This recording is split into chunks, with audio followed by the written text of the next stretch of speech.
Guys, how you doing out there? Hope everybody's staying safe, and I hope everything's going well in the town where you live. I had some questions from just a couple of people that wanted to know what my vehicle carry is in times like this where there's lawlessness on some of the streets and you could run into something and you never know what's going to happen. And so what do I carry as a vehicle gun? Let me show you, and one thing you'll probably be surprised by, but let me give you the reasons behind my mindset. This is for vehicle carry and why I carry that in the vehicle. Now, you always want to have like lights, flashlights or weapon lights on you and things like that. That's a given. Let's go ahead and get to the firearms right now. So this right now is my Glock 43. It is hot, and this is what I carry as my sidearm. Now, let me explain why. Now, a lot of you are probably like, you know, why not a Glock 17 with a 33 round magazine, or, you know, some kind of other gun that you can put in, you know, real high capacity mags and things like that? Well, I have good reasoning behind that. And also that has a +1 base plate on there. And then as a spare right here within arm's reach, I have a magazine with a Terran Tactical +3 base plate.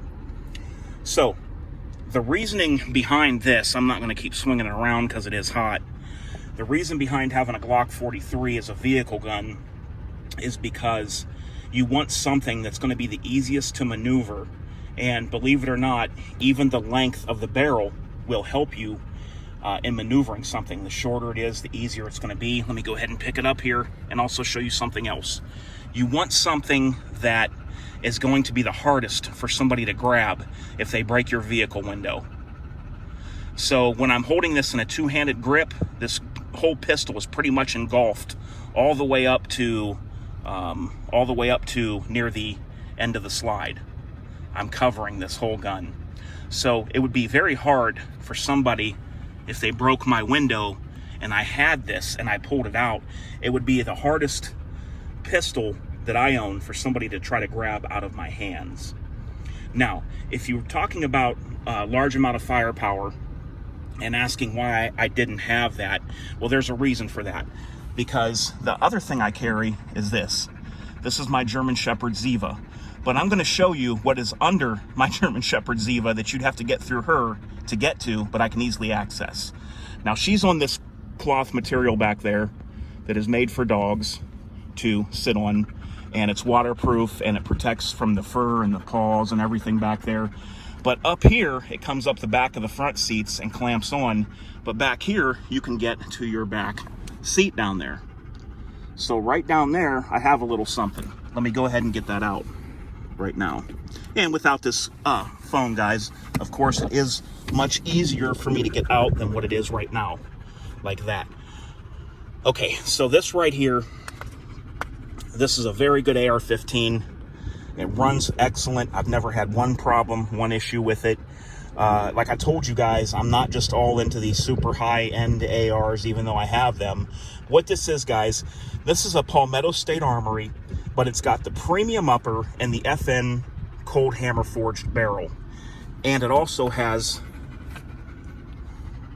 the Spikes Tactical bolt carrier group.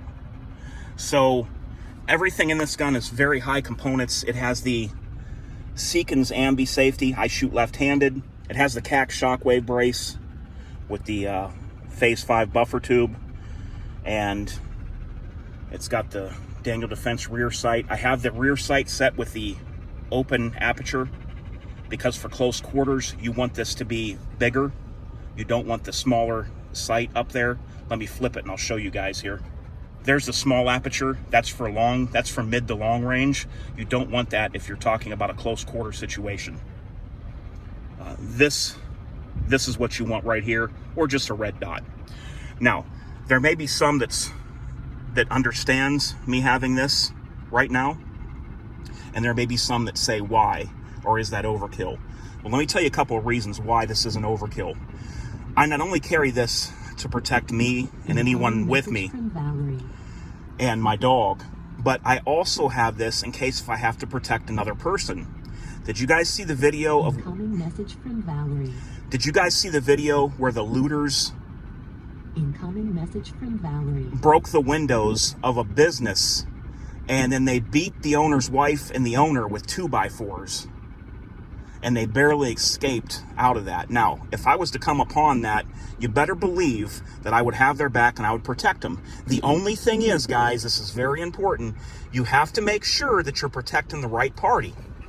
Now, if you had one of these Antifa guys that had just thrown a Molotov cocktail into a building and there's 7 or 8 crowd members that have him on the ground, you don't want to pull up to that and pull your weapon on the crowd that's holding down the Antifa member that just threw a Molotov cocktail. You have to know that you're taking up for the right people when you use your weapon.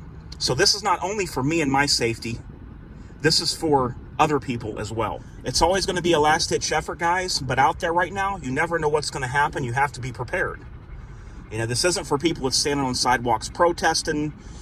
This is for the lawless ones that are out there purposely destroying things, burning down buildings. Also, there was a group that burned down a home that had a child in it, and they blocked the fire department from getting to the home. In that case, with arsonists and in the commission of a felony, you can use a firearm and shoot that person that's committing that arson. Just look into your state laws. I'm not going to get into all the laws, but there's a lot of different laws and things you can do to help people. But this is not just for me, guys. This is to help my fellow Americans. Any race, creed, whatever you are, I'm only looking for who's in the right and who's in the wrong in that situation, and I got your back. It doesn't matter. It doesn't matter whatever your beliefs are, whatever your orientations are, whatever color you are, whatever country you're from. If I know who's in the right and who's in the wrong, I 100% have your back at all times and will not hesitate to have your back when you need it. So that's just some of the things, guys. I'm not going to show you all my little tricks that I got and my surprises, but that's just a couple of things that I have. The other thing is geared toward other things, medical and different things like that too. And I have something in back behind in the under the tonneau cover with the locked tailgate, which isn't weaponry, but you know, I have medical kits and different things. But that's just some of the mindset, guys, of why I carry in the vehicle what I carry. Like I said, with the G43, it doesn't have the highest capacity you can get, but this is the closest you can have to having bare hands. And that would be what you would want for the easiest to move around in the car and the least availability for somebody to grab onto something is what you would want. Because if these people stop cars, they start to break out the windows. In Ohio, if your car has castle doctrine, the home castle doctrine extends to your car. That was put into law back in 2008. So once somebody shatters your window, and if they're coming in for you, you want to make that decision. You don't want to make that decision until you know that you have to do what you have to do to defend your life. So if they smash your window and then they come in for you and you've still waited because you don't want to get caught up in a situation where the media is going to play it up and you're going to be the bad guy, and you're waiting to the last second, having something that somebody cannot grab a hold of and you can swing around just as easily as swinging your hand around would be the ultimate best case scenario in my mind. Also, guys, having a truck like this is good. It's got a lot of ground clearance, different things like that. For if you ever needed to go off-road, you can go where cars can't go. If something ever happened and you needed to try to flee before it got bad, you could easily go over curbs, go through different places and things that cars just won't be able to go, you know, with the capability of four-wheel drive and everything like that. About 10 inches of ground clearance on this.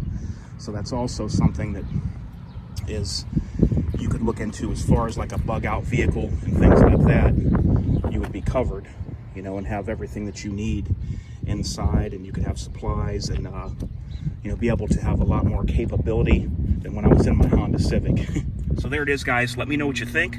Let me know what you carry in these times like this, just for safety and to protect others. Until next time, guys, this is DOF. I'm out here with Ziva. She wants to get going, and she is an awesome dog, very protective, very good, amazing dog to have. All right, guys, until next time, this is DOF and Ziva, and we are